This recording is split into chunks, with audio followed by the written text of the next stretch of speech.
Stephen Miller cooks legacy media's narrative about deported quote-unquote Maryland man. Yes, they're calling him Maryland man because they're trying to, I guess, Americanize him in some way, make it seem as if he should be here, going to his job and living here in the American. He just wants to make the American dream. Forget that he's MS-13 gang member. They keep asking, what proof do you have? Well, we have all the proof we need, including El Salvador that concurs with our proof. And what's the deal here? But this is the hill that they wanted to die on, so they're going to die because the Trump administration has unleashed their ultimate weapon when it comes to dealing with the press. That is, of course, Stephen Miller. I'm going to let this one play out all the way through, and I encourage you to watch it all the way through because it's worth it. When he's done talking, though, I will come back and explain why this is one of the smartest moves the Trump administration has made to date. Gentlemen, the return, guys, do you know the difference between a deportation order and a withholding order? Do you know the difference? Any of you, please. Do you? Well, we're not in the government. But you couldn't even spend 72 hours over the weekend learning the distinction, even though you've been writing and talking about it this whole time. Stephen, we're not going anywhere. On the gold cards. Just raise your hand. Does any of you know the difference between a deportation order and a withholding order? My question is, how do you know that he's a member of MS-13? The White House has repeatedly said, according to intelligence. By the way, according to our government and his government. In other words, his government has confirmed based on their own intelligence that he's a member of MS-13. First of all, do you dispute that he's an illegal alien? What's that? Do you dispute that he's an illegal alien? No. Okay. And do you dispute that as an illegal alien, we have the right to deport him? He's going through the He went through the legal process. So I want to be very... what I'm getting from this conversation, which is educational for me, is that not one person in the media knows the difference between a deportation order and a withholding order. Is that a fair statement? You're learning about this all for the first time right now? I guess so. Okay. So the deportation order means the judge has said he must be deported from the country. He has no right to remain here any longer. He must be removed from the country.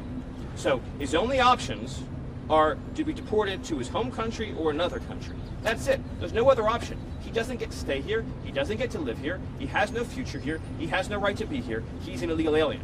So when you keep saying return, because you've been spun up by the open borders advocates, you all seem to be operating under the illusion that he would be able to come to the United States and just continue to live here illegally. That's not an option available to him. His only choices in life are to live in El Salvador or to live in another country. That's it. There's no other option, legally or otherwise, because he came to our country illegally. Do you understand that? Stephen, can I ask, as a matter of policy, does the administration believe that immigration judges, because they're under DOJ, that their orders can be overruled by what the administration wants? Is that a general matter of policy? Well, actually, so specifically, the Attorney General has authority to overrule the immigration courts, and that's actually by statute, yes. Other questions? Stephen, on the gold card, the President and Secretary Lutnick have suggested they're lining up applicants already. How many people do you expect to be tagged to this program when the President announces it this week, if he actually announces it this week? I'll let Secretary Lutnick provide that update, but I appreciate that. The White House administration is going to deport 1 million undocumented people. Much more than that. Much more. Stephen, also of the 10 alleged gang members that Secretary Rubio said were sent to El Salvador over the weekend, what sort of due process did they get as mandated by the Supreme Court? Well, you're talking about the alien enemies? Yes, the alien. So first of all, a number of those are MS-13. So again, those are just standard removals of El Salvadorians to El Salvador. And without, what evidence did you provide that they were MS-13? Okay, so we seem to be confused about this. Illegal aliens from El Salvador, again, get deported to El Salvador. Do you all appreciate that like tens of thousands of El Salvadorians have been deported to El Salvador? You seem to be under the impression that El Salvadorians living in our country illegally just get to stay here. They don't. They get arrested and deported.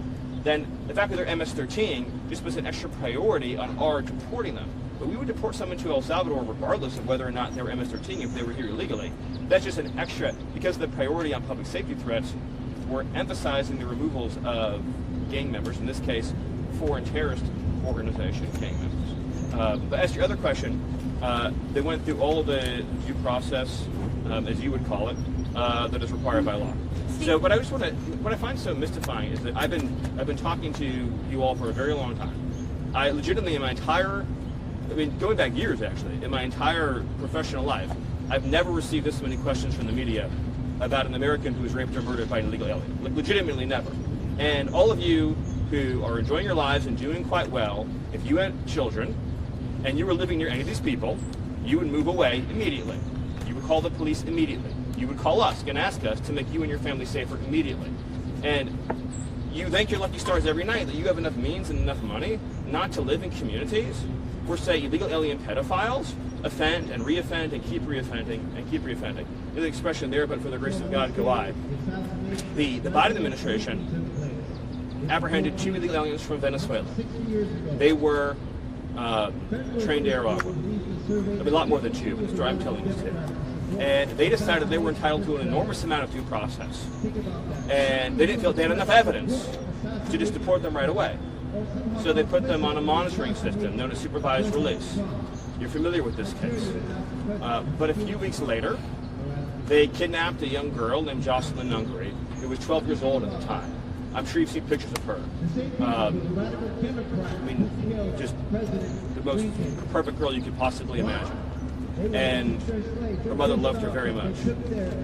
She was tied up, savagely beaten, stripped naked, tortured to death, murdered. Her body was dumped into the lake. So she didn't get any due process, but I'll tell you who did are the 2 illegal aliens from Venezuela who stole her forever. And there's stories like that all over the country. We just arrested a pedophile illegal alien who is being shielded by a sanctuary city, who's been charged in 20 sex crimes against children. None of you, any of you have ever had the chance to spend time with victims' families whose children have been raped or whose wives have been raped and murdered. But if that doesn't break your heart, nothing will. And I know that we have some people, like Taylor Lawrence, who fantasize about assassinations and things like that. But in the civilized society, the power of the state is used to keep innocent people alive and to keep innocent women and children from being hurt. This administration is never going to apologize for using the power of the state to keep men, women, and children from being savagely murdered and beaten. If we release known and suspected MS-13 and trained to Aragua, and then there's another Jocelyn Nungary, then whose responsibility is that going to be? Do you think that we're going to sit around wringing our hands, wondering if, maybe we should, release this person, give them a little bit of extra time, give them a little bit extra chance to plead their case, and then what? They kidnap somebody, they slit their throat, they shoot them in the head, and we say, well, at least the illegal alien got due process. They're here illegally. The only place that they deserve to go is to some country other than our country. And it's not a statistic. These are real lives. These are real families. There's whole neighborhoods in Los Angeles controlled by illegal alien Mexican street gangs. Entire neighborhoods where you have to live in fear because of individuals here illegally engaged in extortion and crime. Not to mention the fentanyl. You have cartels that have functional control over the entire northern territory in Mexico who are pumping fentanyl, lacing our drugs with this chemical. Children are ending up dead. They're going out to a weekend party. They think they're taking something safe, and they get a heart attack and they die by the thousands.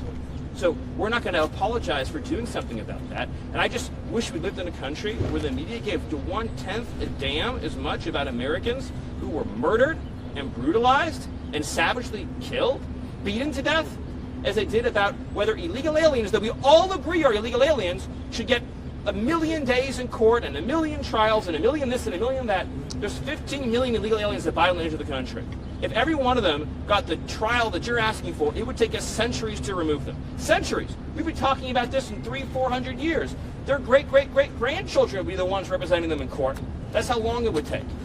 Illegal aliens who come to our country have to be removed, and they have to be removed quickly, and that is an essential component of having something that we like to call a country. Stephen, on the One matter, last question. on the Thank matter you. of visa restrictions, the president on his first day, the president on his first day in office signed an executive order calling on his administration, the Department of Homeland Security, State Department, DNI, to come up with a list of countries that did meet the United States' vetting standards and to potentially put full or partial visa restrictions on those countries. I just want to know what is the status of that report that was due to the administration last month? Do you have a list yet of countries? So, the State Department has done the work that you're describing. It's currently going through the standard review process. I don't have any update beyond that, but I mean, you're correct in your statement that this was a product that was called for, or that beginning of the administration, and it's being worked on, and hope to have a further update for you soon. Last question. If I may, President Trump continues to say that one of the best arguments for sending undocumented criminals to El Salvador is cost. When it comes to this White House considering sending U.S. citizens to El Salvador because of being criminals, is that the same argument, cost? So the El Salvadorian deportation program is for illegal aliens, but I would also say that on the cost point, what we're referring to is the fact that long-term incarceration in the United States, probably costs like 100x what it costs to send somebody to El Salvador. So that's in other words, if an illegal alien commits a crime in this country and then has to go into our judicial and penal system, I don't know the exact numbers, and I'm assuming it's probably like 100x cost. But I'll just close by saying the amount of lives that we've saved since we showed up by shutting down the border, since President Trump issued his executive orders and began deporting criminals, is already in the thousands. And by the way, we've been out looking for the 500,000 children that Biden trafficked into this country. The stories we've already uncovered of sex trafficking and labor trafficking and child abuse is beyond imagination. 500,000 minors were smuggled into this country under the last administration, and the administration not only didn't do anything to prevent it, in every way they funded it, subsidized it, facilitated it, supported it, contributed to it, that if any American citizen did these things, they'd be in jail for life. Thank you. As I said before, I think this is one of the smartest moves the Trump administration has made in unleashing Stephen Miller to the press to handle them and to explain to them exactly why this deportation that has drawn the attention of the nation for whatever reason, why this deportation is so important. Stephen Miller is a guy, and I don't want to sound like a fanboy because I'm not, but I do respect him. He has the passion of people like Steve Bannon or Roger Stone, but he combines that with the policy knowledge of somebody like Ted Cruz or even his boss, Susie Wiles.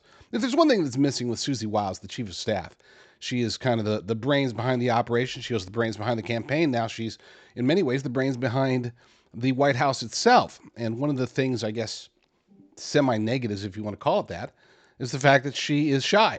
She doesn't like to be in front of the camera. Well, Stephen Miller does. He does not mind it at all, and he can be the extension of Susie Wiles and President Trump and the administration's policies, especially as they pertain to controversial issues such as the so-called Maryland man. Protect your retirement, your life's savings with physical precious metals through an America First company. Go to jdrgold.com to learn more. jdrgold.com.